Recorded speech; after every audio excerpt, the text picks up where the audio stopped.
Кои очила? Аз тега де? Ти мои бе. Те са твои. Нали са твои? Я провери. Сега ти какво се обърка много, бе? Я да видя твоите. Не, те са моите.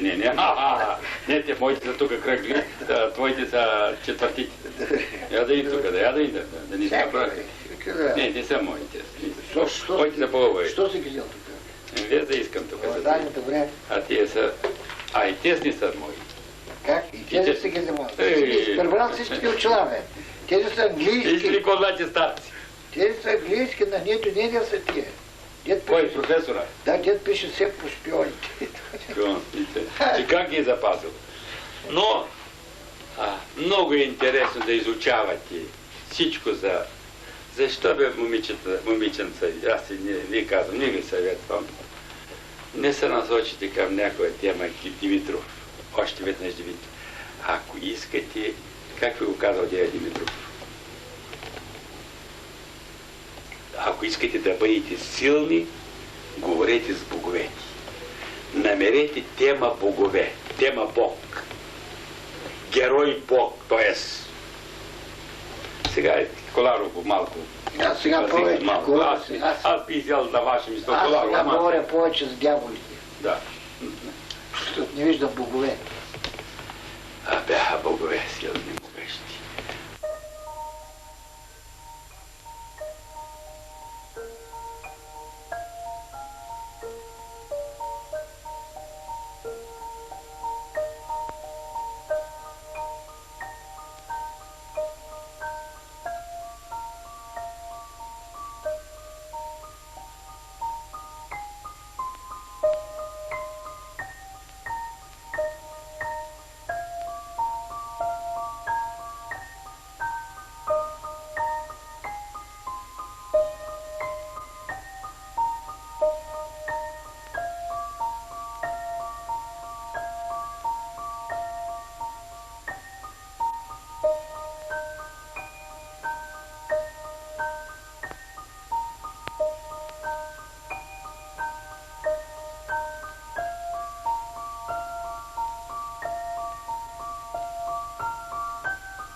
Енциклопедията на тоталитарния режим, знаменитостта Кюльовски е поместена между Кювие и Кюри.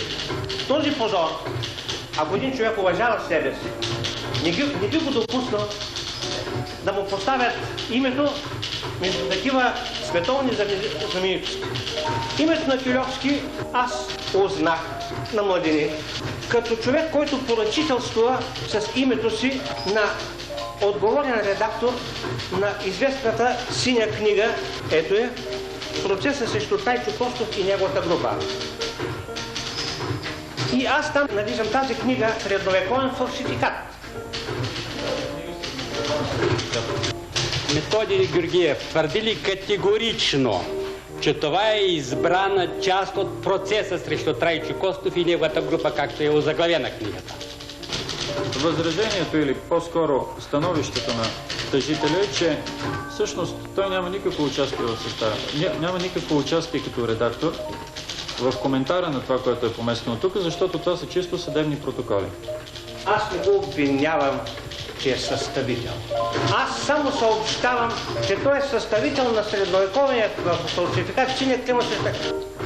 И сега има хора в България, които смятат, че Трайчо Костов е много виновен, малко виновен, съвсем виновен и т.н. Аз също смятам, че Трайчо Костов има вина в българския политически живот.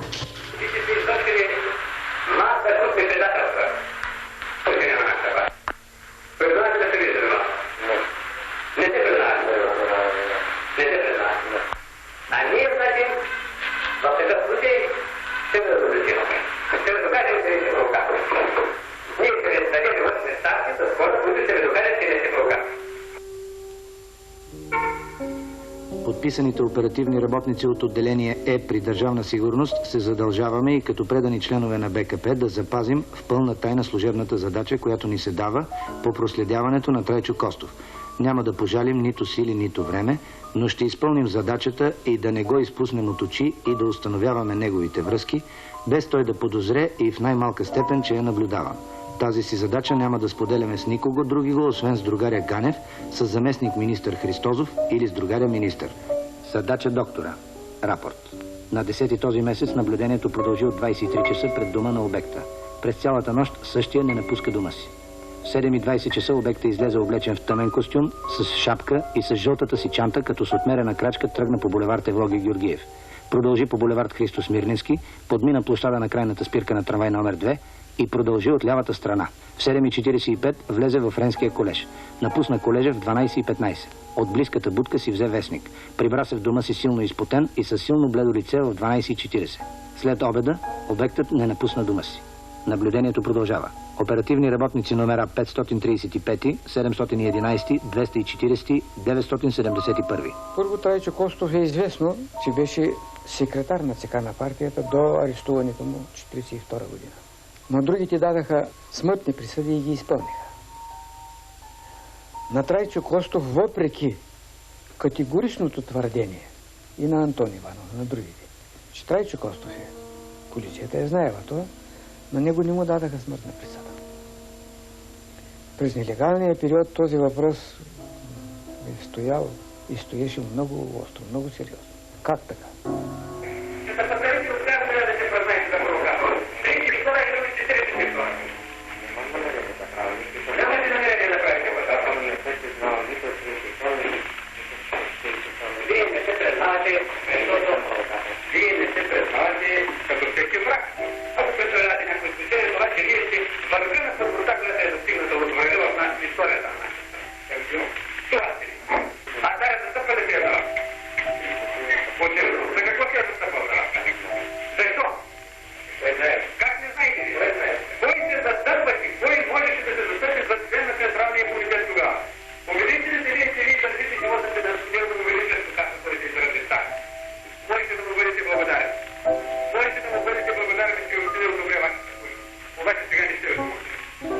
Мерки за активизиране разпита на Трайчо Костов. Цялото му досегашно поведение го очертава като неразоръжен враг, който се бори със следствието и няма намерението да говори истината. За да се тури край на това негово поведение и сломи волята му за съпротива, предлагам да се увеличи продължителността на разпита му, като времето му за сън бъде намалено на 2 часа.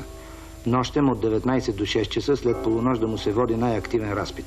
Да му се изземе леглото от килията, да се почувства, че се поставя на общия за всички арестанти режим. Висшият орган, който е сложен за да обсъди въпроса е ли шпионин Трайчо Костов или не, казва, че той действително е шпионин. Тук не става въпрос Трайчо Костов дали е шпионин или не, а дали аз ще се взема да участвам в така мръсотия. Можеше ли по това време Тюльовски да откаже издаването на синята книга? Разбира се. Разбира се. Кой го е принудил? Кой може да го принуди? Да докаже той кой го е принудил. Въпрос на гражданска съвест дали да я състави. Резолюция. Да се извади другаря Трайчо Костов от състава на Политбюро. Да се освободи другаря Трайчо Костов от поста подпредседател на Министерския съвет и от поста председател на Комитета за стопански и финансови въпроси. Продължихме изчакването на обекта. В 7:30 часа на 26 този месец обектът излезе, продължи по булевард Евлоги Георгиев, Царя, Свети Климент и в 7:45 влезе в библиотеката. В 8:10 излезе, тръгна по улица Шипка, пресече градинката пред Народното събрание, продължи по Царя, сви по Раковска и влезе в кино Република. Тук обектът седна от дясната страна на партера и изслуша докладите на наши професори във връзка с Ботевите тържества. В 11:55 излезе, тръгна по улица Аксаков, Цар Шишман, Царя, сви по Евлоги Георгиев и в 12:15 часа се прибра у дома си. До 23 часа и 30 минути не излезе. Наблюдението продължава. Оперативни работници номера 971, 240, 535, 711. Аз се мисля, когато сега се връщам назад, че началото на процесите, първите така заченки на обвиненията трябва да се търсят на 5-я конгрес още. Още на 5-я конгрес Христозов тогава съобщи за арестуването на Кирил Славов, наречен английски резидент у нас. И баща ми каза, има да става страшни работи. И не минаха и 2 месеца от 5-я конгрес. На 3 февруари 1949 година арестуваха мъжа ми, брат ми и баща ми в един ден. Мъжът ми беше с ранг на заместник министър в Комитета по стопански и финансови въпроси при Трайчо Костов, Никола Начев. А баща ми по това време работеше във фабрика Фурнир, на която беше директор Кирил Славов. А Кирил Славов беше и председател на патриотичните индустриалци. И милиони отделяха за партията. А в фабрика Фурнир, за да постъпи на работа някой, трябваше обязателно да бъде комунист. Да бъде препоръчан от комунист. Слушай, ние искаме да тези истина, което кажеш, това ние го проверяваме. Няма да кажете нещо много, открите нещо. Какво па само ще кажете ви, Господу, за вашите връзки с Кирил Славов? И какви грешки си спали за бъдете? Когато я премазявате, Кирил? Не може да спадете никакви грешки. Обаче не искате да говорите. Какви грешки си спадете вие за вашата съвместна дейност с нас? Истината, пълната истина. Заявявам, че освен с Славов и Начев, с никого други го не съм се договарял за извършване на вражеска дейност. 6 септември 1949, Трайчо Костов. Резолюция. Тези показания взех при маневра. Прояви известно колебание, но все пак написа. В началото мъжът ми, когато почват да го обвиняват и да казват, че и Трайчо Костов е предател, също не може да го проумее, че това е възможно такова нещо. И хвърля стол срещу един от агентите. Като казва, че той е лъжец и предател, че той е предател, и тогава го заковават с вериги няколко месеца на пода в стаята. Какво е това, другаре Йово? Ние не се избива. А как да не Това е дело на Сталин. Дело на Сталин, който изпрати свои хора тук да арестуват без да напитат. Тогава не сте били никаква власт, другаре Йогов. Вие сте били едни марионетки. Никаква марионетка не сме били ние. Ние това го преживяхме тежко. Другаре Димитров... Хем го преживявахте тежко, хем седяхте на власт. Защо не напуснахте? Как така ще напуснем? За тази власт ние сме се борили. Дали сме с хиляди хора жертви. Как така ще напуснем? Ние трябваше да преживеем и това, което стана. И аз ви казах, тежко го преживяхме ние. А можехме ли да не го преживеем? Не можехме. Защо? Защото вие не знаете каква обстановка беше създал Сталин. Ужасно. А другаря Димитров? Другаря Димитров също го прежива тежко. А той не можеше ли да се противопостави? Ами както виждаш, не можа да се противопостави. Sa Stalinom se tada niko nije svađao.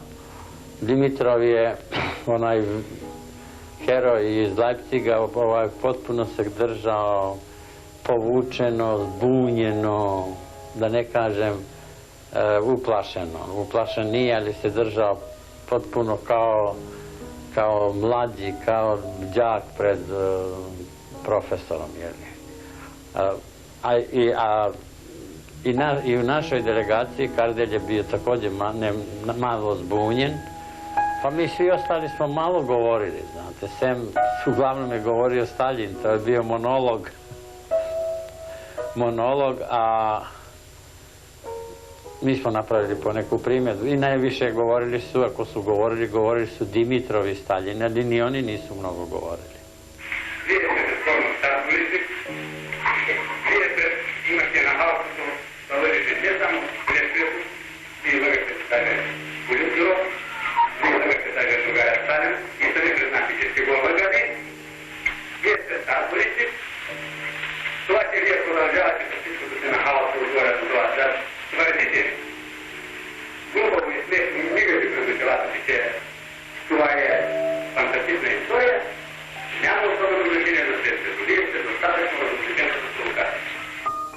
Бележки последствието на Трайчо Костов от другаря министър-председател към 4 август 1949 година, записани от другаря помощник министър Христозов.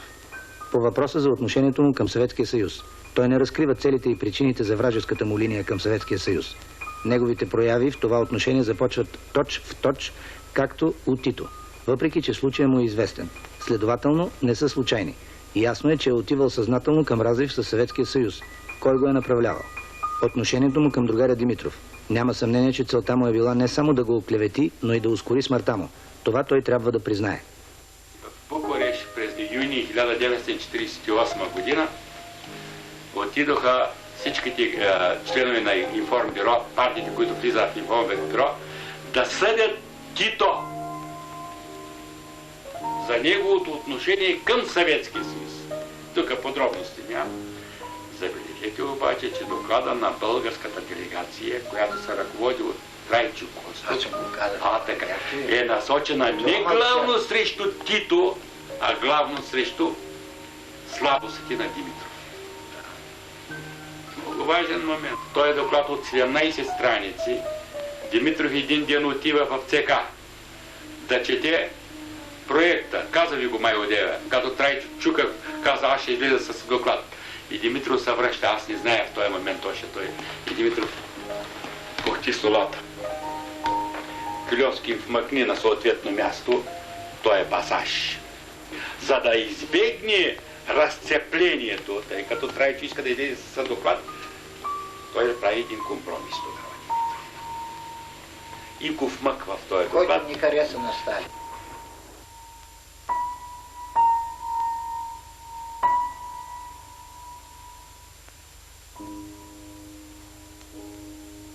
Sjećam se, na primjer, jednog detalja kad Stalin kaže, Dimitrov kaže, pa dobro, kaže, svakako smo pogrešili, učimo se, kaže. A njemu Stalin kaže, šta učite se, 50 godina ste u politici, a ponašate se kao da ste đaci.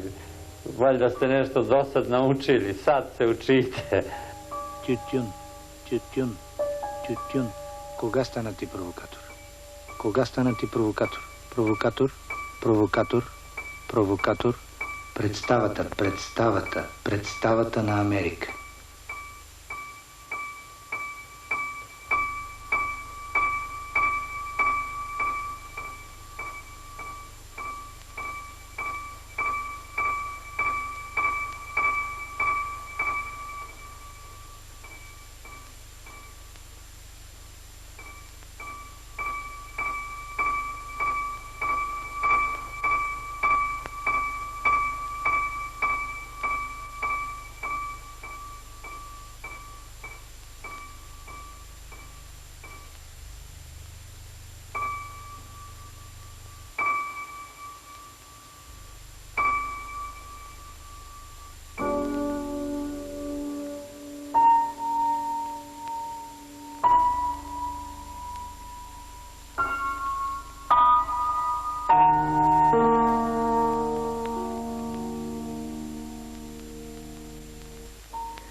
Трайчо Костов крие цените и не казва на Политбюро, че ги крие.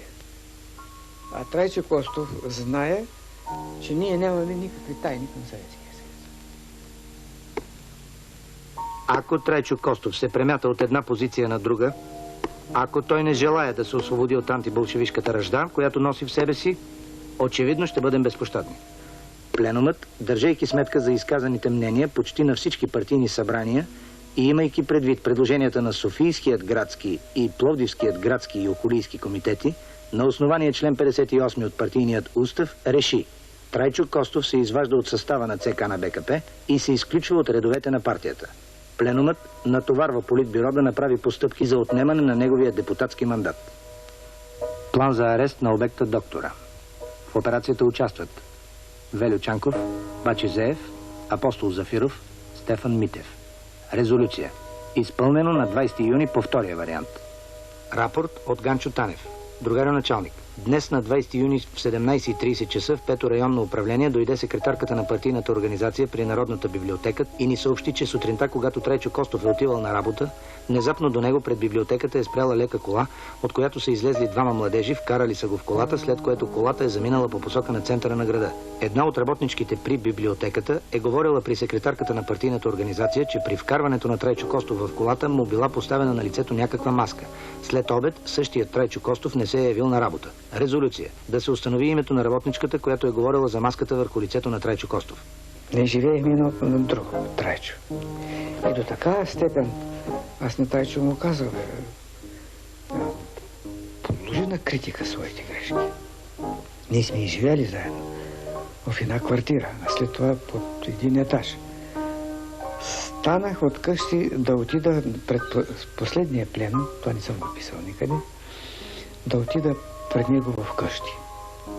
Да му каже защо се държи така. Да вземе, да подложи на критика своите слабости. Да отрича, що му отрича, да отрича. А не да се колебаете. Тия колебания също са лоши. Обаче отидах до вратата от тях и почуках един път и се върнах. Викам, каква ли смисъл има? Върнах се обратно. Ако бях отишъл, уверявам ви, сигурно щях да бъда арестуван след това. Защото какво се оказа по-късно? Оказа се, че те там вече са разработили от Държавна сигурност послушванията с всички. Това е било всичко инсталирано както трябва. В 7 часа Люба избира номера на Чанков. Георги, ти ли си? Чанков, кой е? Тук е Люба. Аз искам да се видя с теб. Защо? Ти знаеш защо. Да видя какво става. Къде е Трайчо? Плаче. Тук няма нищо. Какво ще става? Искам да разбера какво се е случило, та Трайчо го задържа. Как ще ти обясня? Не мога аз да ти обясня. Кой може? Никой няма да ти обясни. Помогни ми, на мене ми помогни. Какво да правя? Защо, бе? Какво искаш? Ами ето тук съм свила багажа. Къде да отида? Ти не желаеш да се срещнеш с мен. Даже и да се срещнем. Кой има, бе, Георги? Замълчават.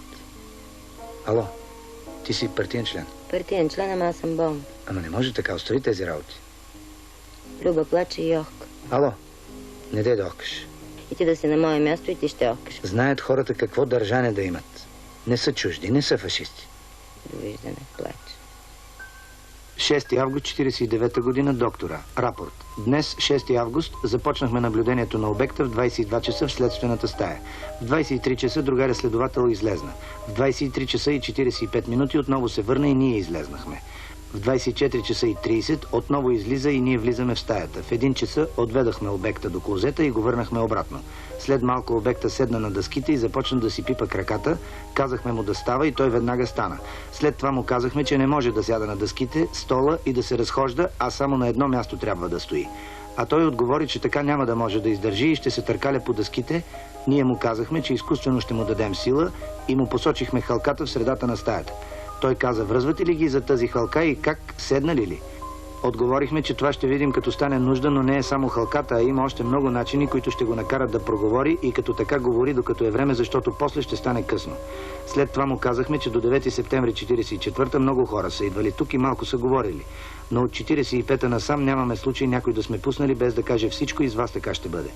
Обекта отговори тогава тихичко и поглежда към халката, а бе то ще се мре, но здраве да е. Същия остана и след 6 часа в следствената стая. Оперативни работници номер 324 и номер 240. 7 часа и 5 минути. Люба избира номера на Министерския съвет. Свържете ме с Гръбчев. Свържете ме, моля ви се. Кой го търси? Люба малко се двууми дали да си каже името. Люба Костова. Няма го, другарки. Слушайте, моля ви се, другарю, свържете ме с него и ми се обадете да знам какво да правя. Вкъщи съм събрала багажа, не знам къде да се дена. Моля ви се, свържете ме с него. 7:45. Люба избира някакъв номер. Заето. 7:55. Люба избира Министерския съвет. Дайте ми Гръбчев, моля ви се. Не е дошъл още, другарко. 8:40. Люба иска Министерския съвет. Тук Люба Костова. Моля ви се, свържете ме с Югов, секретарката. На заседание, другарко. Политбюро заседава от 8:30. 9:08. Люба избира номер. Заето. 9:35. Люба избира номер. Заето. Мъжа ми тогава, пак подложен на побоища, на глад, на безсъние, оставили ги от време на време да си починат. Като непрекъснато ги карали да да пишат, като ги наричали с най-отвратителни имена. За тях изобщо те не са били хора. И при едно такова, той както казва, просветление след една почивка, той пише писмо до Централния комитет. А това има ли право затворници? В което пише, че в полицията е насъдена ежовщина и че Централният комитет трябва да вземе мерки, за да се ликвидира едно такова неправилно състояние, че обвиняват, неправилно ги обвиняват. И след време при него отива Руси Христозов и му казва: Кольо, това е партийно поръчение. Аз и сега, когато го изричам, ми става лошо. Може ли такава гавра? Хора, да изтръгваш от тях показания с нечовешки средства и накрая да им казваш, че трябва да признават, че това е партийно поръчение. 20 часа. Люба избира номера на Югов и говори с Куна Югова. Куне, ти ли си? Тук е Люба. Да, какво има, Люба? Абе, Куне, Дончо не ще да ме приеме. Моля те, кажи му ти, нека ме приеме. 2 думи само да го попитам. Аз се обадих на Чанков, той не иска да ме приеме. Нямало какво да ми каже. Моля те, от твое име му кажи, като жена, майка да ми се обади. Най-сетне моля заради Бойко. Куна, добре, Люба, ще му кажа. Люба, най-сетне смятам, че в името на дружбата той би трябвало да ми се обади, да ме повика и ми каже 2 думи. Ето 11 дена съм в неизвестност. Куна, ще направя всичко, което зависи от мене. Люба, довиждане. Рапорт. През време на нашето стоене в следствената стая имахме следния разговор и той каза, че другарят Христозов са го питали в политбюро дали в дирекцията бият и че им било отговорено, че не бият, а следствието водели продължително. Казахме му, че като стои прав и падне, ще съобщим на другаря началник, па ще видим тогава бият или какво правят. Имаме много начини, с които накарваме тези, които не искат да говорят и казват истината, да проговорят.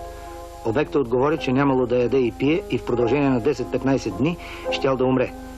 От утре, ако ти продължаваш така, както сега, ние ще бъдем към вас по-други и ще изпълняваме точно това, което ни нареждат началниците. Няма да правим никаква отстъпка. Другарят Христозов е казал, че не биеме, но това се отнася за тези, които казват истината. А за тези, които крият и лъжат, не се отнася. Оперативни работници номер 324 и 240. График на следователите на Трайчо Костов. 16. 8-1 Гинев. 14-19 Юрданов. 21 Зафиров. 1-6 Гинев. 17. 8-1 Юрданов. 14-19 Зафиров. 21 Гинев. 1-6 Юрданов. Минути. Люба избира и говори с адвоката Койнов. Господин Койнов, тук е другарката Костова. Моят другар е обвинен по член 102 и 381. Можете ли да ми кажете какво гласят?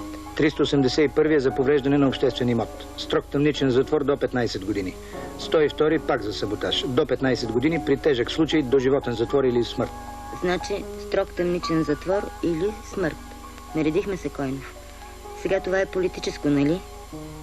Доктора, рапорт. Бе ни предадено, че обектът е наказан и ще стои прав час и половина, без да мърда.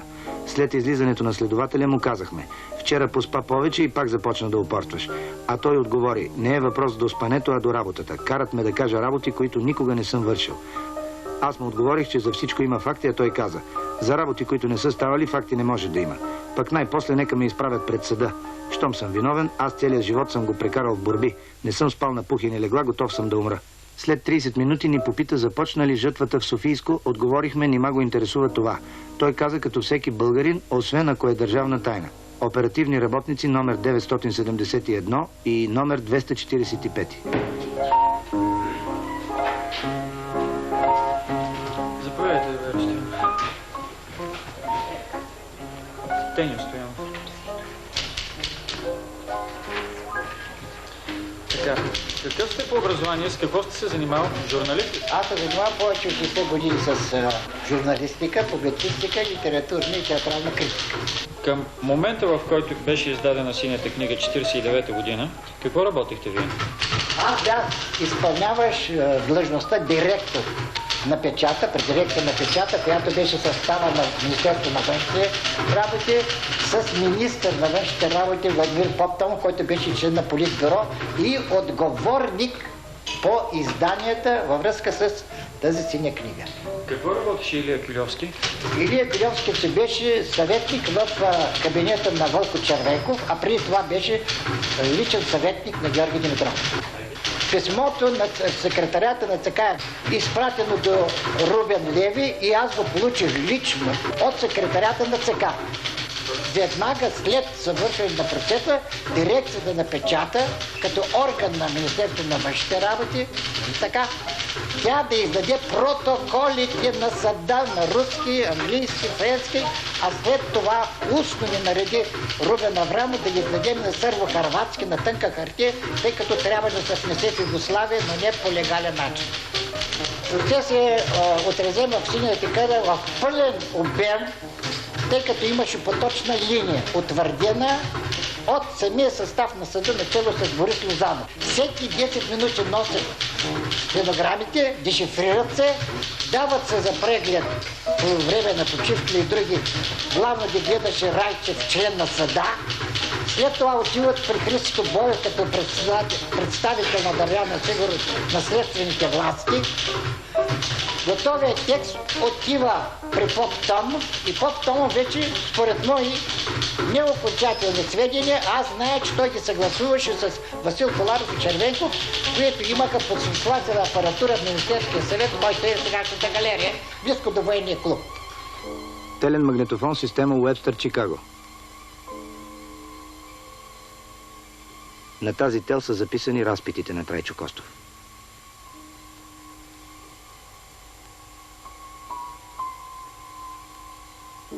Ролка от телен магнитофон Уебстър, Чикаго. Строго поверително. След 9 септември 1944 година създаде се бюро за подслушване на улица Чепино. Инсталирахме графитен микрофон в регентството в кабинета на Венелин Ганев чрез тогавашния секретар на Тодор Павлов Руси Христозов. Микрофони са сложени в следните места: в Софийски централен затвор, в лечебницата за слушане разговори на Никола Петков с неговия адвокат. В дирекция на Държавната сигурност 4 микрофона, 2 на втория и третия етаж, по един в стая по време на следствието на Трайчо Костов. В дома на Иван Стефанов 3 динамични микрофона и 1 чрез преправка на телефон. В хотел България още от 1946 година в 3 стаи. В почти всички стаи на редакцията на Вестник Напред. В дома на Обов, швейцарска легация. В дома на Трайчо Костов 2 графитни микрофона. В дома на Коста Лулчев. Екзарха на улица Врабча, Никола Петков, улица Цар Шишман, Иван Стефанов чрез Петолъчката, дома на Кимон Георгиев, Дамян Велчев, Димитър Гичев, Иван Костов, Крум Лекарски, Георги Трайков, Спас Молешков, Васил Юруков, магазин Немечек, улица Стефан Караджа и Левски. Моята гражданска дейност се отнася към истинското отношение на Съветския съюз.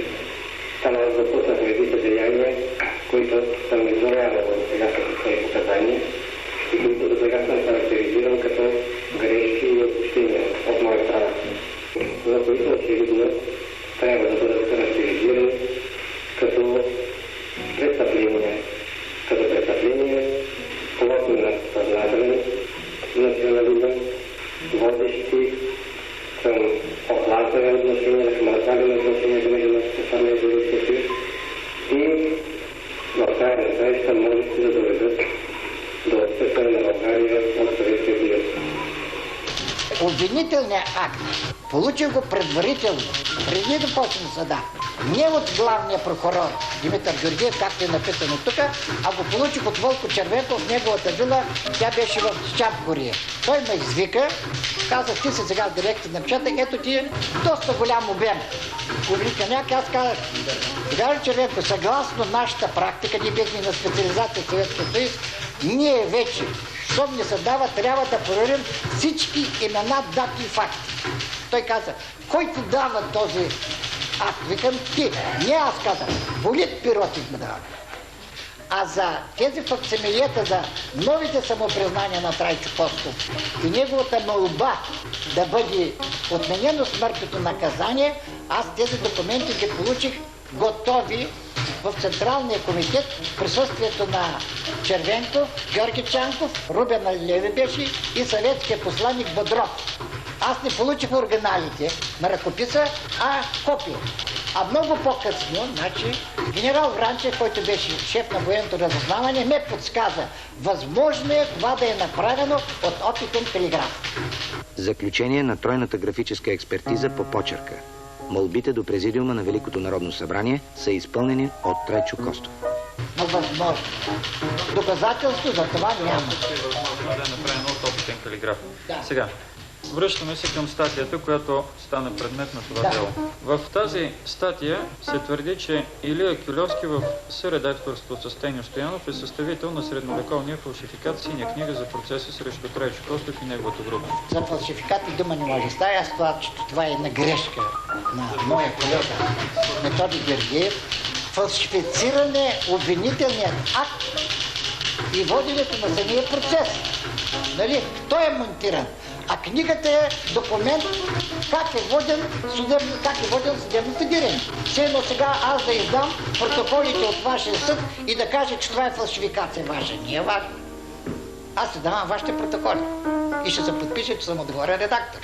Без да отричам определена вина на Трайчо Костов. Трайчо Костов призна своите грешки и пред Мартинския пленум, особено пред Юнския пленум, както и по време на процеса, че несправедливо и прекалено много е критикувал Георги Димитров, особено преди 5-я конгрес на партията на 16-ти пленум на ЦК, с което е уронил неговия престиж. А аз прибавям, въпреки че знаеше, че Георги Димитров беше много тежко болен. Още преди 5-я конгрес. Предмет по принцип на делото да обсъждаме вината или не на Трайчо. Там е сложено това нещо. Трайчо го признава. В протоколите Трайчо признава. Георги Димитров допусна и някои грешки, и то по важни и съществени въпроси. Специално критиката пред второто съвещание на Информбюро аз проведох в пълно съгласие с другаря Червенков. Критиката, която се съдържа в резолюцията на 16-я пленум, и самокритиката на другаря Димитров пред пленума бяха посрещнати единодушно от целия ЦК и партията с голямо задоволство. Пред други другари са ставали разговори и са правени критични бележки, главно по линията на битовите въпроси и специално по някои действия на другарката Роза Димитрова. Но всичките тия разговори са водени само в тесен кръг хора, имащи допир с живота на другаря Георги Димитров. Пред никого други го извън този кръг лица, подобни разговори не помня да съм водил или слушал. Но моето критическо отношение към другаря Георги Димитров можеше да се почувства от всички министри и помощник министри поради обстоятелството, че поставях пред Министерския съвет за пререшаване отделни въпроси, по които съм смятал, и Министерския съвет и Политбюро са се съгласявали с мене, че не са били правилно решени от другаря Георги Димитров. Справка относно обекта за агентурна разработка врагове. Люба Трайчо Костова, жена на осъдения на смърт за шпионаж Трайчо Костов. В самия ден на задържането имаше у нея една оплаха и смут, една тревога, която до известна степен пречеше на следствието, понеже почти през цялото време тя плачеше. Особено това и състояние се усили, когато й се постави въпроса, че нейният мъж е враг на народа и партията. В първите 2 дни тя постоянно говореше, че никога не може да си представи, че човекът, който за нея е бил едва ли не Бог, за когото другарят Димитров не един път й е казвал, че е нашата гордост и трябва да го пази, същия този човек да бъде враг на партията и народа. Отговаря несвързано, не помни дати и събития, заплита ги. И въобще трудно се води разпита, понеже често плаче и след това говори. Как е направил това? Той през целия наш живот ме е лъгал и целувките и ласките и всичко това са били отношения и ласки на враг и префинен мошенник. Когато се подготвил 16-я пленум, Трайчо й е казал, че ще отправи критика на другаря Димитров по известни битови въпроси, свързани с другарката Димитрова. Костова му е казала: "Пощади другаря Димитров."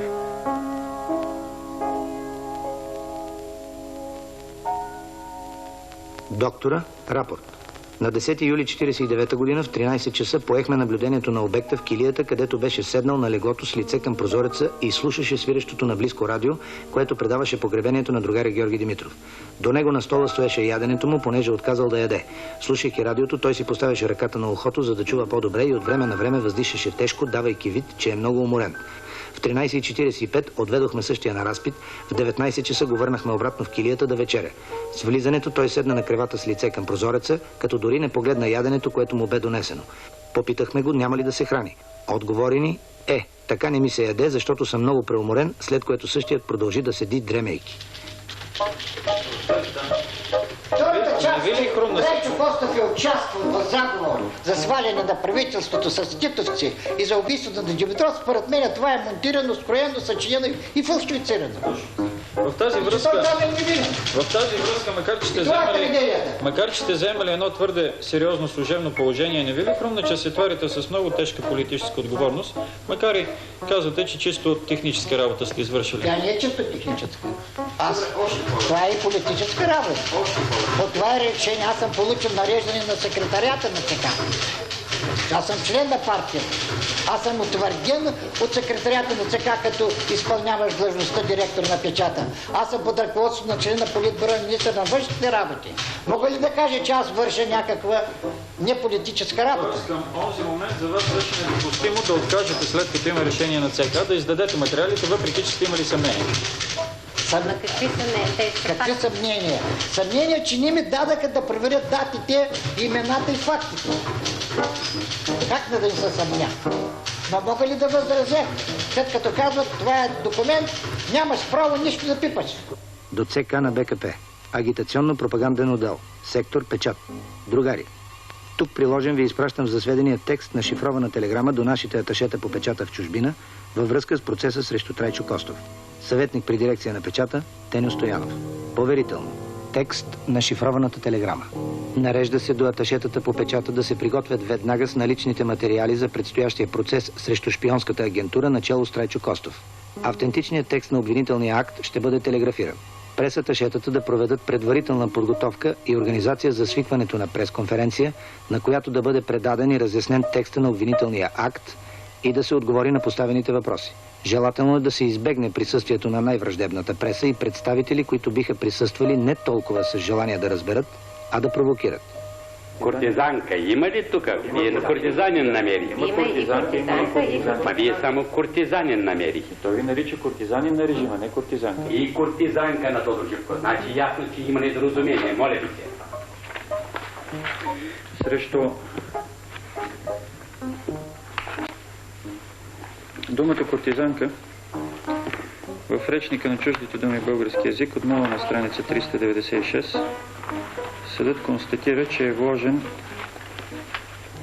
следния смисъл. Първо, жена с леко поведение, но духовита, остроумна и с изтънчени обноски, която живее при двора на някой владетел. Точно това съм казал. Ще го запишем. Второ, леконравна жена. Какво искате да запишем? Кой сте имали предвид? Втората част на... Срещу използване, подсъдимия две точки, срещу използвания от мен израз куртизанка, съм имал предвид какво? Остроумна. Духовита. С изтънчени обноски, която... С изтънчени обноски, да. Която живее при двора на някой владетел. Да. Която живее при двора на някой владетел, да. Може ли така, другите елементи ги елиминират? Куртизанин, творчо ласкател. Още нещо искате ли да констатираме по речници? Не. Донасяте менуга. Къвгата между нас и сестрите Костови стана, защото като се върнах с нощи от годиника ми, бяха заключили вратата на апартамента и не бяха извадили ключа отвътре. Извадих ключа и го оставих на площадката. Това изглежда ги вбеси, защото започнаха да викат и да обиждат. На всичкото и аз им отговорих, че не желая да говоря с гадове, които цял свят хули и презира. Това изглежда много ги засегна, че веднага се прибраха в стаите си. Чола, Васил Коларов, другите край тях стояват, ще дадете сведения за антисъветската дейност на Трайчо Костов и на Владимир Топенчал и прочее. Почнах да си говорят. Дадах и не са достатъчно, ще знаете повече. Втори не са достатъчно, трети да. И аз казах, толкова знаят, толкова пише. А тя тичаше навсякъде да се дъра. Нищо не споменава своите творби. Как може един другар от нелегално време, който те познава в най-тежките години, каква беше тази психоза? За мен това време първа трябва да се изяснява. Мислех, че или аз нещо не разбирам нещата, или другите около мене. И се питах, кой е лудият? Кой е лудият, който хората изведнъж престанаха да бъдат приятели? Престанаха да си вярват. Престанаха да искат да се срещат. Получи се нещо, което не само, че не сме си го мислили, ами не е могло, деца казва, и на сън да не мине през ум. Ние вярвахме, че когато дойде комунистическата власт, когато се установи на света, че стане по-добър, по-хубав, по-богат. А тук стана така, че научих после най-добрите приятели наши са ни следили непрекъснато.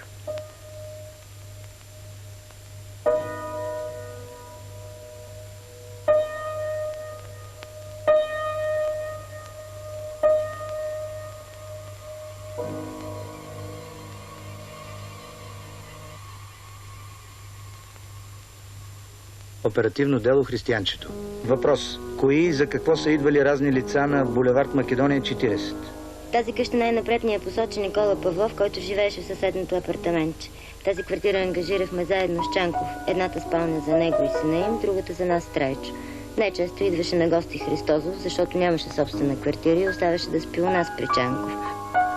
До другаря министър Руси Христозов. Моля да ми се даде възможност да ви видя, защото чувствам голяма нужда да уясня някои положения във връзка с повдигнатото срещу мен обвинение. С почит Трайчо Костов. Резолюция. Обвиненията са ясни. Следствието да продължи в същото направление. Обявявам гладна стачка като единствено средство, с което разполагам, за да обърна внимание на Политбюро върху непоносимо тежкия режим на следствието напоследък. Непрекъснат разпит в продължение на 20-21 часа в денонощие, състояне прав през всичкото това време, с предоставяне само 1 час за сън. Този режим не може дълго да се понася и аз моля да се направи необходимото за неговото смекчаване до размерите 16 часа работа и поне 4 часа за сън. Трайчо Костов. До другаря министър Руси Христозов. Желая да имам лична среща с вас, за да направя пред вас признание за престъпленията, които съм вършил и за които съм подведен да отговарям. Моите съображения да направя признанията си лично пред вас са следните. Първо, защото желая вие да имате непосредствени впечатления за признанията, които правя, и второ, защото желая да получа авторитетни уверения по съдбата на моето семейство, което ме много интересува. С почит Трайчо Костов. Поиска ми 1 парче хляб и 1 домат. За първи път от 2 месеца си поисква храна. 2 часа и половина. Предложение. Към днешна дата следствието по вражеската дейност на Кирил Славов Трайчо Костов установи, че тяхната шпионско-антипартийна групировка се е сформирала в резултат на свеждане и свързване на няколко вражески линии, работили до тогава самостоятелно под ръководството на английското разузнаване. Предлагам да бъдат предадени на прокурора за образуване на съдебни дела последствените по тези линии, като бъдат групирани по групи. Предлага Руси Христозов. Одобрили Вълко Червенков, Георги Чанков. Съгласен Васил Коларов. Когато разнищахме как така държавна сигурност зад гърба на Политбюро събира данни, има данни, ние не знаем. И срещу че Политбюро събира данни. Откъде на къде? И аз предявих желание даже аз да им водя следствие на тях. Заседание на следователи от Държавна сигурност с Вълко Червенков, Руси Христозов и членове на Политбюро. Руси Христозов. Първото, което всички работещи при Държавна сигурност трябва да помнят и никога да не забравят, че Държавна сигурност е орган на Централния комитет на партията. Чисто партиен орган под ежедневното непосредствено ръководство на Политбюро. Не трябва да има съмнение, че ние ще разкрием всички врагове и затова е преди всичко гаранция това, че ние имаме другаря Сталин. Вълко Червенков. Вашият апарат не може да представлява нещо отделно от партията. Нашата партия трябва да бъде очистена до край от англо-американската агентура. Работата няма да свърши с процеса на Костов. Ние ще трябва да обновим целия държавен апарат и да направим сериозни изводи за нашата работа. От това как ние ще разбием врага, неговата агентура, зависи бъдещето на нашата партия и на нашата страна. Ние, Политбюро, трябва да имаме пълна увереност в следствения апарат, че това са хора, за които няма нищо друго, освен партийните интереси. Да видим как се получи така, че в партията Държавна сигурност застана над партийното ръководство, над държавното ръководство и те каквото кажат, това ставаше. А не каквото решава Политбюро. Кой е виновника, да видим кой за тези хора стои. До Политбюро на ЦК на БКП.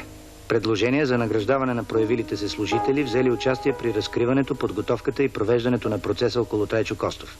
Предлагам да бъдат наградени с орден 9 септември 2 степен с мечове и парични награди по 50 000 лева 2 души. С орден 9 септември 3 степен и 30 000 лева 15 души. С орден 9 септември 4 степен и 20 000 лева 25 души.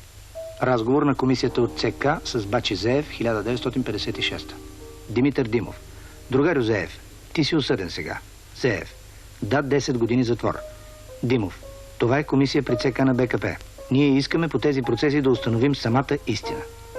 Вие знаехте ли, че към Трайчо има някакво подозрение преди мартинския пленум, когато се публикува открито, че Трайчо се осъжда партийно за политически грешки? Зеев. Имаше един факт, който беше съобщен на нас, в смисъл, че Сталин при разговор с Трайчо му казал да си свали очилата, за да може да го види по-отблизо какво представлява, и му казал: на кого служиш? От кого ви беше известно? Зеев. От съветника Трифонов. На другите следователи беше ли известен този факт? Зеев. Понеже ние с Велю Чанков бяхме, които черпехме съвети от съветниците, ние това го слушахме, но не всичко донасяхме на следователите. Кажа, че е имало насочване, може би ще направя историческа грешка, защото няма да ви кажа нещо положително. Тя е една история свършена. Човека си отишъл, заминал, аз съм осъден.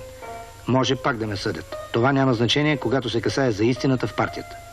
На въпроса защо не ще да закусва, отговори, че е решил твърдо да поддържа становището и да не яде. На излизане от кирията ни попита защо вие се сърдите и защо го мразиме. Отговорихме му, нима иска да го обичаме и че партията ни е научила да мразиме предателите и враговете на народа. Той каза, да, трябва да се мразят враговете. Строго поверително. Групова агентурна разработка врагове. Разработени са следните обекти: Люба Костова, съпруга, бивша гимназиална учителка; Бойко Костов, син, студент; Александра Костова Джунева, сестра, учителка; Райна Костова Джунева, сестра, учителка; Елена Костова Джунева, сестра, учителка; Никола Костов Джунев, брат, чиновник. До сега разработката е подсигурена с достатъчно информатори, поради това, че всички произхождат от средите на БКП, но те не са се оказали способни да се справят с възлаганите им задачи, тъй като обектите се въздържаха да говорят пред тях. Справка относно обекта на агентурна разработка врагове. Люба Трайчо Костова, жена на осъдения на смърт за шпионаж Трайчо Костов. Правила е редици изказвания, че осъждането на Трайчо Костов се дължи на лични амбиции спрямо него от другаря Васил Коларов. Осъждането на Трайчо представлява една дипломатическа тънкост. Той е бил винаги за Съветския съюз, но въпреки това го обесиха, защото Васил Коларов искаше другарят Вълко Червенков да стане министър-председател. Защо Коларов го държаха на четвърто място? Нали?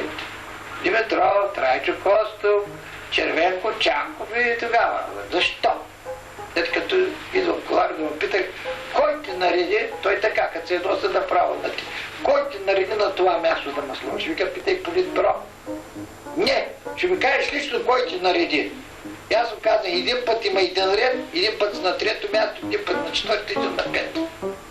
Това е едно съобщението към отгоре и от твоя министерски съвет. Аз ще им дам да разберат. И не можа да им да разберат. Той искаше да дойде непосредствено след Димитров. Това е това значи битка за власт. Съперничеството е съществувало от веки веков. Имало е и в нашата партия. И това съперничество главно го прояви Васил Коларов по отношение на Трайчо Костов. И то след като Георги Димитров в съобщенията след пленумите поставяше Трайчо Костов на първо място след себе си. Тогава Васил Коларов се раздразни много. Започна да ревнува.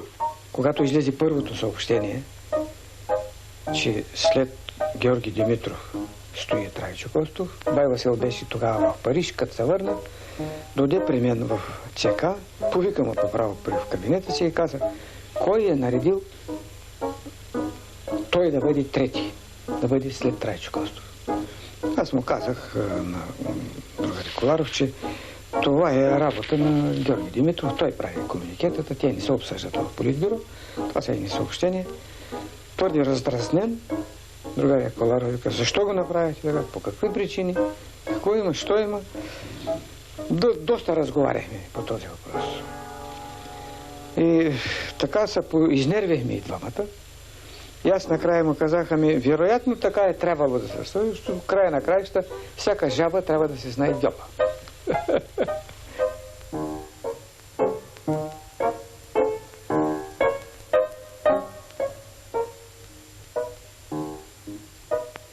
Комунистите, както вървят, кой знае на къде ще ни отведат.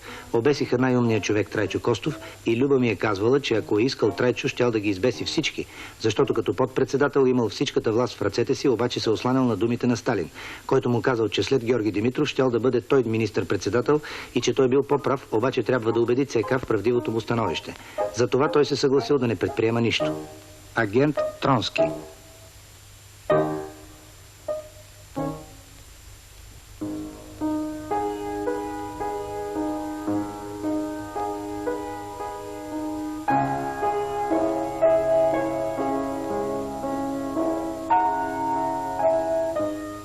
то групата за охрана на Трайчо Костов. Да се увеличи бдителността при наблюдението му, като охраняващите са винаги на щрек и наблюдават всяко негово движение. Когато е в следствената стая, да се охранява винаги от двама. Когато се извежда, да се съпровожда от двама, които да се държат съвсем близко до него. В килията да бъде зорко наблюдаван и когато легне. Възможно е да се опита да се задуши и под одеялото. Вельо Чанков. Съставена тази книга. Сега щяха ли материалите по процеса някъде да се намерят? Ще да има пърна бъркотия и всяко ще да се пише каквото иска. Все пак, не ви ли смущава, че вашето име стои като редактор на тази книга? В какъв смисъл да ме смущава? Какъв смисъл да ме смущава? Че вие сте редактор на тази книга. Защо ще ме смущава? Можеш ли да не бъдете? Да откажете? Може, ако бях сигурен в това, което после узнах. Както вие сега не сте сигурен дали това, което сега става е точно така.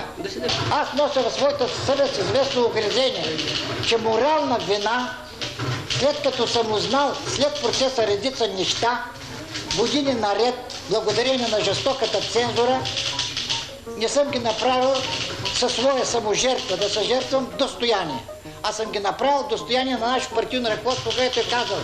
С Димитър Ганев, който беше в комисията по реабилитация на Трайчо Костов, след априлския пленум, 56-та година, през есента, той ми разкри страшни неща, но вече 57-та година. И като ми разкри, аз му казах, защо не кажем цялата истина? Ще стане, каза, страшно опасно за нашата партия и за нашата страна. А може ли Кюлевски да знае тези неща, които вие сте разбрали 57 година? Можеш. Откъде?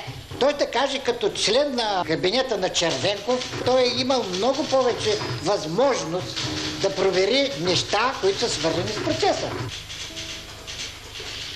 Отнася се за помощ по някои въпроси при разпита на Трайчо Костов.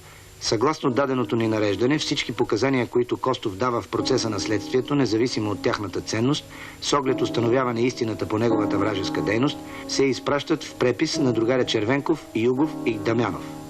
При четене на показанията му да дават кратки писмени бележки на полето на листа, които считат, че не отговарят на действителността.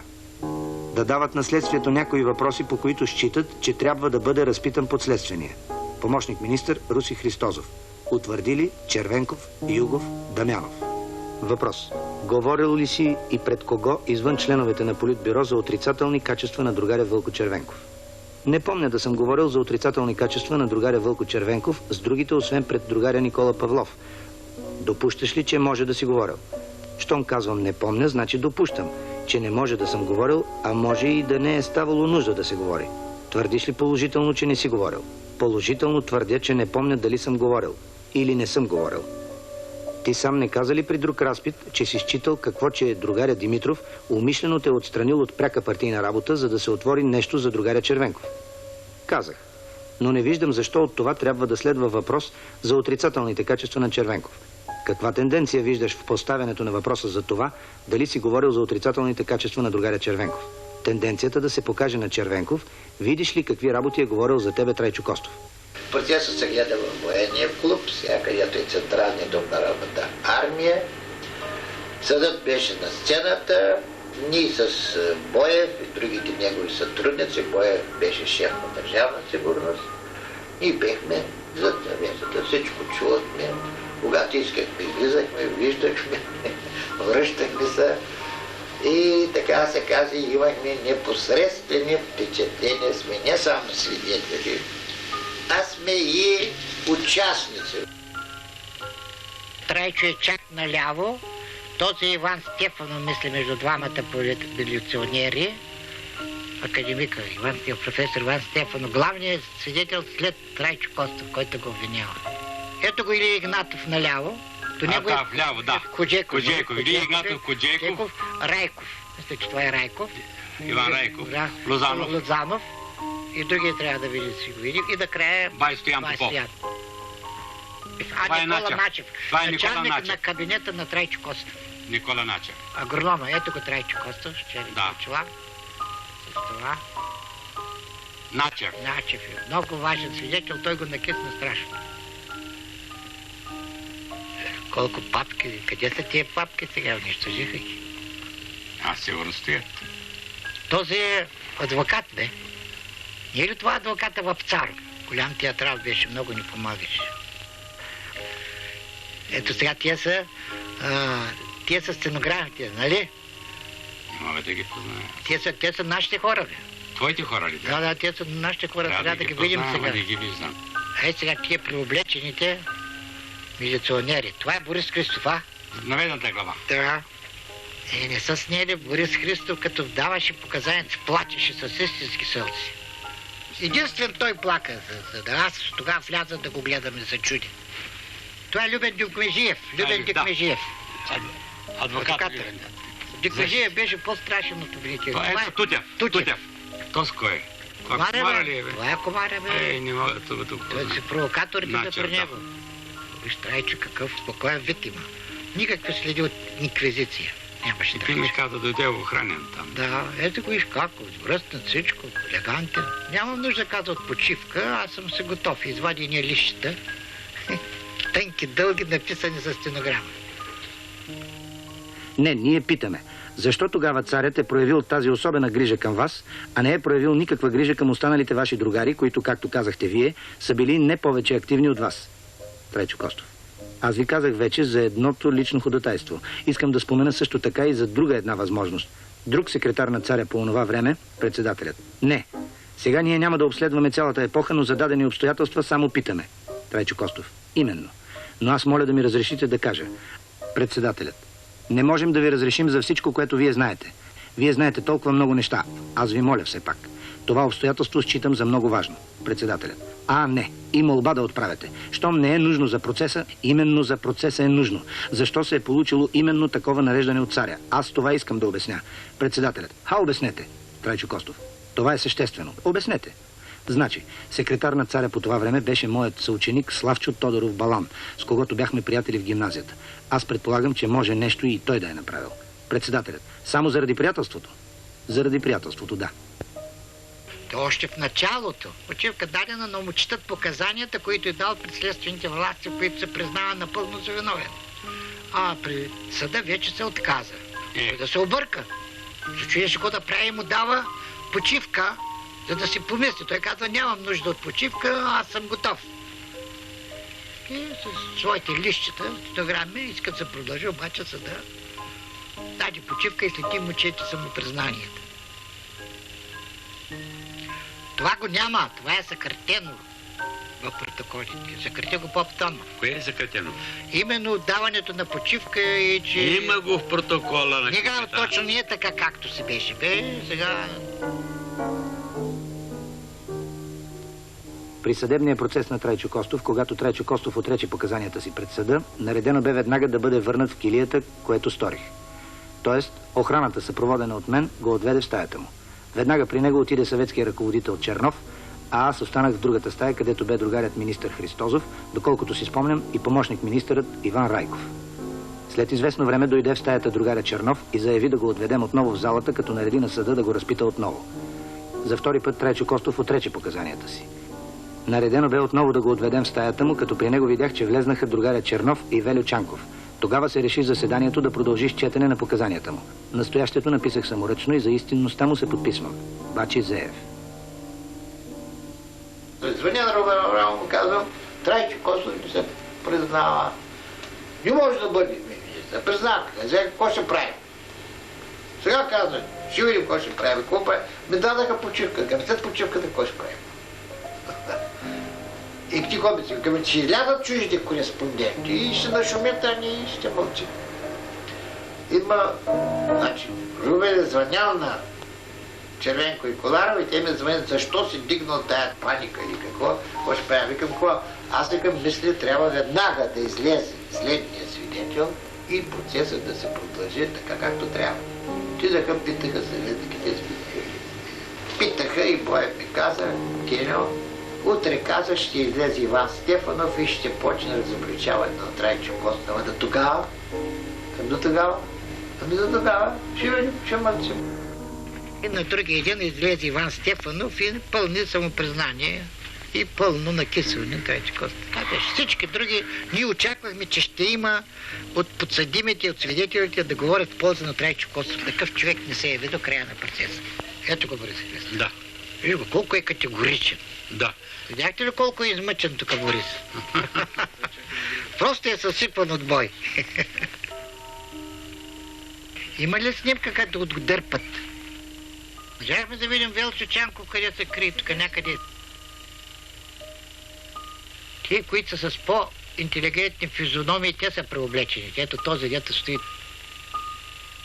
Първите две редици са за обвиняемите, след това имаше агентура зад тях. И оттам нататък вече са специални, имаше покани. Това не е ли Теньо Стоянов? Зад този, който дава. Ето го Спиров там, а до него по едно време, аз сядах по едно време. Този кой е? Не мога, сега ще го намеря. Абе, ходях между... Тя ми е вътрешен там. Тя да слушам. Тя ми е вътрешен, ще е толкова между тях. Носи материали на сам татък, пита, разпита. До съда пращаме бележки, въпроси и не ги задават нашите въпроси. Вътрешен си ти изобщо. Провокационни. Аз съм ги записал. Например, защо е останал жив 42 година? Как се обяснява самия той? Такъв въпрос не си писал такова там те. Как ни е? Кой ти каза? Как ни е другите за партизанските инструкции, за другите, за всичко писахме писма. Защото щял да се отклони в процеса по друга линия, а не да се насочи към разкриване заговора с Тито за убийството на Димитров и сваляне на правителството. Това е главната задача на този процес. U Moskvi Stalin je naredio federaciju između Albanije, Bugarske i Jugoslavije što pre to bolje, kako je rekao. Što pre to bolje. I sutri dan kad smo mi bili, kao što sam pomenuo, kod Dimitrova, u vili njegovoj, mi smo govorili da odmah počnemo pregovore čim mi dođemo u Beograd, a oni u Sofiji. U međuvremenu, ubrzo potom, počeli su da se kvare odnosi između Jugoslavije i Sovjetskog saveza. Sastanak je u Moskvi bio negde početkom februara, a mi već 27. marta Jugoslaveni dobijamo jedno protestno pismo Sovjetskog saveza. U vezi s tim pismom značajno je da je bugarska delegacija prolazila kroz Beograd na putu za Čehoslovačku. I mene su poslali na Topčiderskoj železničkoj stanici u Beogradu, sačekam, pozdravim bugarsku delegaciju i da im saopštim da se na povratku iz Čehoslovačke zaustave u Beogradu radi pregovora o ujedinjenju, odnosno federaciji. I kad sam ja ulazio u vagon bugarske delegacije, dočekao me Dimitrov sam. Pomenuo sam da smo mi bili već dobili to veliko protestno preteće pismo Sovjetske partije, potpisano od Molotova i Staljina. Jer Molotov ima prvi potpisao. Dimitrov me uhvatio sa obe ruke za moju ruku, kad smo se rukovali, i rekao na ruskom: "Držite se krepko, držite se čvrsto, držite se čvrsto." To je i ponovio. A ja sam mu rekao: "Pa kod nas Jugoslovena nema opasnosti da se nećemo držati čvrsto, nego da se ne držimo suviše čvrsto, da ne preteramo." U to je naišla Roza, supruga Dimitrova, zagrlila me i rekla je: "Mi smo se tako bojali za vas," kaže, "tako smo se bojali za vas." Međutim, tada su se pojavili i drugi članovi bugarske delegacije, otišli smo u salon vagona, posedeli smo i ja sam mi rekao da treba na povratku da dođu u Beograd da razgovaramo o pregovorima. I u toku razgovora ja sam pomenuo da smo dobili jedno pismo od Sovjetskog saveza koje nije tačno, koje je u mnogim tačkama nepravedno. Na što je Červekov nešto rekao, otprilike da što Sovjetski savez kaže, to je sve tačno, Staljin ne govori na pamet. A Dimitrov, koji me 3 minuta ili 5 minuta pre toga mi rekao: "Držite se čvrsto", Dimitrov je rekao, pa čim Stalin kaže uvek mora nešto tačno da bude, nije to baš tako. Za mene je iznenađujući obzirom na onaj susret. Međutim, ja sam brzo shvatio da se Dimitrov osjeća nesigurno, da ima ljudi, odnosno članova tu delegacije CK, pred kojima ne može slobodno da govori šta misli. Pozdravili smo se. Ja sam onda izvestio naš CK, Tita i Kardelja, Rankovića, koji je bio tamo prisutan. A onda što se dogodilo, dok je bugarska delegacija bila u Čehoslovačkoj, mi smo dobili pismo od mađarskog CK, solidarnosti sa sovjetskim CK-om i sovjetskom kritikom, i od bugarskog CK, o čemu meni Dimitrov nije ništa rekao. Dok sam bio na stanici u Topčideru, što bili smo tim vrlo pogođeni kao jednom neiskrenom igrom Bugara. Dok mi razgovaramo o federaciji, oni se slažu sa Sovjetskim savezom. Mi smo onda našem ambasadoru u Čehoslovačkoj poslali depešu da bugarska delegacija ne treba da se zadržava u Beogradu obzirom na stav Bugarskog centralnog komiteta. Mogu da se поставят следните най-важни задачи. Осигуряване териториалната целост, националната независимост и държавния суверенитет на България от посегателствата на империалист. Искрена, последователна и нерушима дружба със Съветския съюз като краягълен камък на нашата външна политика. Братство и единство с народите на Югославия, след като югославските народи преодолеят измяната на Тито и неговата група, тръгнали по пътя на национализма и предателството към жизнените интереси на югославските народи.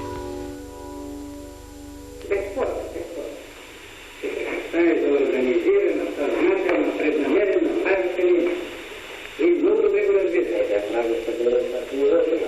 Правилно отношение с политиката, не е правилно разбиране. Не е правилно отношение, правилно на политическо отношение към съветчето, което наподобява по-много по-малко на това, което е вършило в политическото Югославия. Какво общо имате за това, което е вършило Тито? Общото е това, че в края на краищата се повишава създаване на съветските, защото не са се наследва. Помните ли, които са държали на конструкция, по този начин се защитава интересите на страната? Да, ще се виждате като тогава ще видите.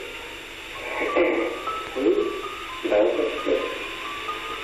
добре тогава. Значи вие разбирате, че пътя, по който вие вървите, значи път на откъсване на нашата страна от Съветския съюз.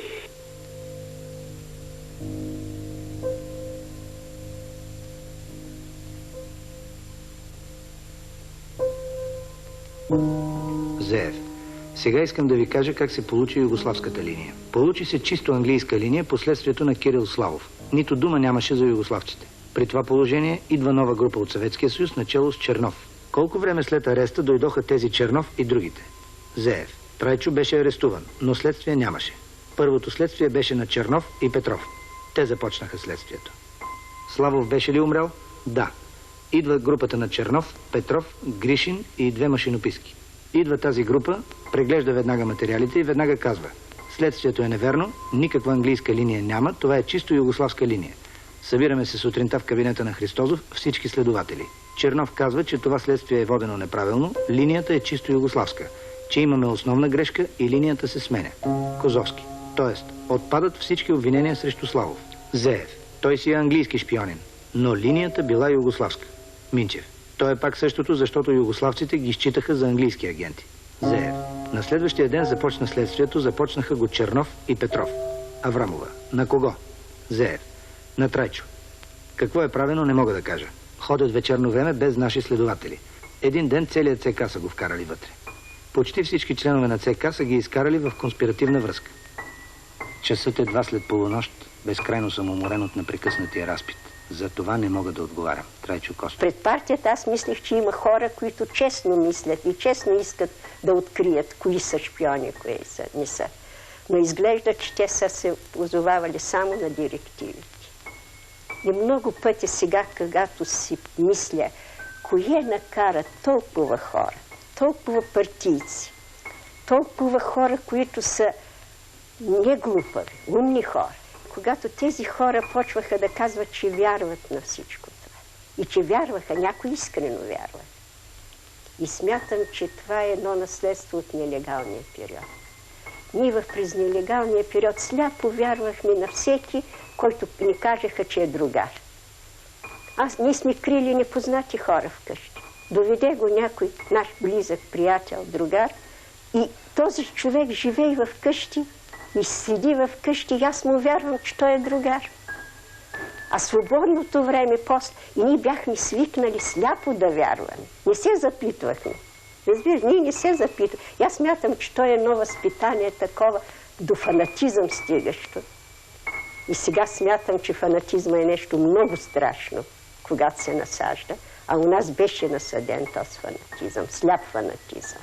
Да вярваме, че това е най-доброто, че тези хора са най-честните хора, които са в партията, и да им се доверяват. И смятам, че това даде в последствие своето отражение на много хора да повярват в такива нелепости, каквито можеха да бъдат съчинени от злия гений. Тук се зададе един много интересен въпрос. Все пак, защо Илия Кюлевски се съгласи да участва при редактирането на тая книга? Позволете ми, господа съдии, да кажа, че аз тогава бях, как да кажа, мъничко край историята ли? Мъничко край историята. В този момент много хора се произнасят категорически за процеса Трайчо Костов. Аз знам 5 версии, господин Методий Георгиев. Но знае, че голямата истина е заключена там, дето ние просто смъртните не можем да проникнем. Но още веднъж искам да кажа. От 11 подсъдими, 10 подсъдими говорят против Трайчо Костов. Всички свидетели говорят против Трайчо Костов. Колко експертни комисии са там. Защитниците имат много интересна позиция. То е интересно и за съдиите, и за адвокати. Всички обвиняват. Господа съдии, аз не съм Вангел. А преди това имаше процеси неутрален офицер. Имаше военния съюз. Имаше процесите също опозиционни, срещу Никола Петков. И аз съм писал по указания на Политбюро и на нашата разведка, и на военната разведка, особено за военните процеси, ние сме писали, ние сме получавали. Всички тия процеси бяха, така се каже, подготвени и проведени под ръководството на партията и на Политбюро, и на секретарията, който участваше в Трайчо Костов. Въпрос. В едни ваши по-раншни показания вие твърдите, че нашите органи на държавна сигурност са монтирали свидетелски показания с определена цел. Какво целите с това явно клеветническо твърдение? Отговор. В докладите, които съм получавал по подготовката на процесите срещу враговете на народа, никога не е имало изрични твърдения, че са монтирани свидетели. Но аз съм оставал с впечатление, че в редица случаи е ставало нужда да се прибягва до сериозна работа с свидетелите, за да се получат от тях показания най-добре разобличаващи вражеската дейност, тъкмо на ръководителите на опозиционните организации, чужда агентура, Петков и Лулчев. Нима разобличаването действителната дейност на Петков не беше достатъчно унищожителна, за да има нужда от преиначаване. Разобличаването стана именно чрез такива свидетели. Въпрос. Следователно, разобличаването на една действително вражеска дейност стана чрез фалшиви свидетели. Отговор. Аз съм намирал за напълно допустима тая работа с свидетелите и съм насърчавал с всичките средства, с които следствието разполага. Методите на следствието бяха съвършено правилни и допустими от гледна точка на класова революционна целесъобразност. Аз искам само да подчертая, че с тия методи трябва да си служим предпазливо, само когато нуждата го налага. Искате да кажете, че с такива правени, т.е. фалшиви свидетели, се поддържат обвиненията срещу вас? Исках да кажа, че ако е вярно твърдението ви, че е имало показания срещу мене като враг на народа и партията, това не могат да не бъдат неверни, фалшиви показания от фалшиви свидетели, защото аз знам, че не съм вършил нищо, което да ме представя като враг.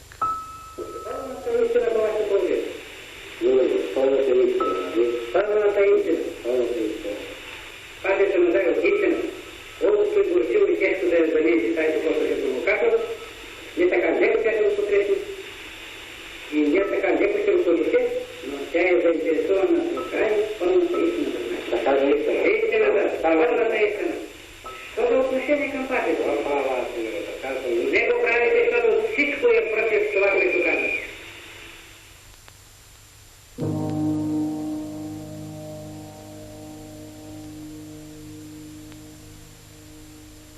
Своята последна дума пред почитаемия съд смятам за свой дълг да заявя пред съда и чрез него на българската общественост, че никога не съм бил в служба на английското разузнаване. Никога не съм взимал участие в престъпните заговорнически планове на Тито и неговата клика. Какво искате от съда? Винаги съм се отнасял. Какво искате от съда? С уважение и почит към Съветския съюз. Иван Стефанов Хаджи Матеев. Граждани, съдии и съдебни заседатели. Аз извърших едно от най-тежките престъпления, увреждащи най-жизнените интереси на българския народ и държава. Всички престъпления, които извърших аз, участие в заговора, шпионаж, вредителство, извърши и Трайчо Костов. Но има и една разлика между нас. Мен дълбоко ме вълнува обстоятелството, че той току-що отрече и каза тъкмо обратното. Аз съм потресен от дъното на душата си от факта, че човекът, който беше пръв между нас, главният организатор и ръководител на противодържавния заговор, който ни доведе до подсъдимата скамейка, не намира в себе си мъжество тук, пред съда да каже цялата истина върху престъпленията, извършени от него и нас. Изглежда, че Костов, който е бил по-рано полицейски провокатор, иска да остане до край провокатор. Иска да потвърди още веднъж преценката, давана за него, че е подлец и предател. Граждани, съдии и съдебни заседатели. Дълбоко, от все сърце и цялата си душа, аз се разкайвам за извършените от мен престъпления. Аз ще приема присъдата на Върховния съд на Народна република България като справедливо наказание за тези мои престъпления. Съдът се оттегля на съвещание.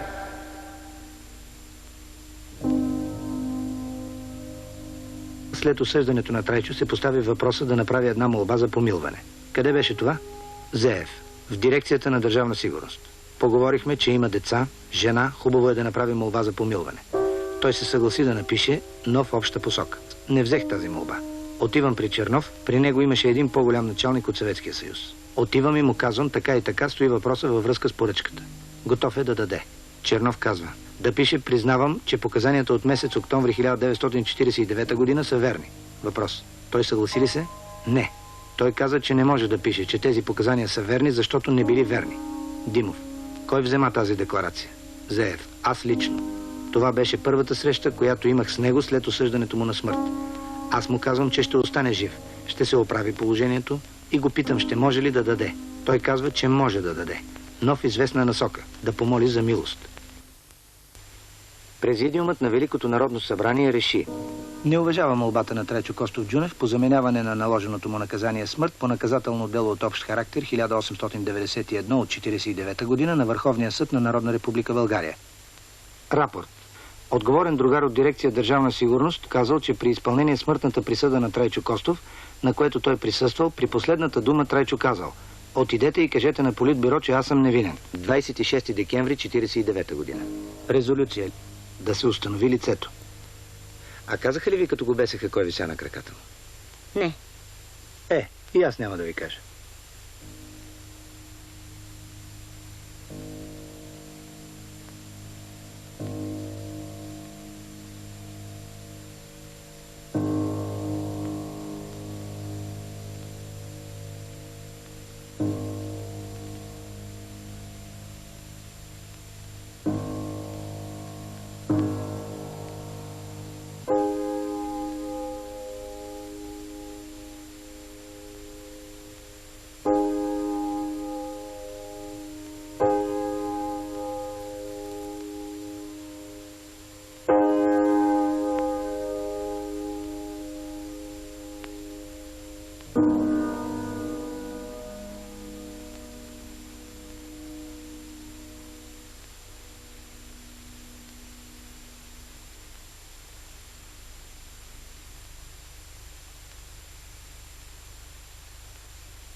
В името на народа.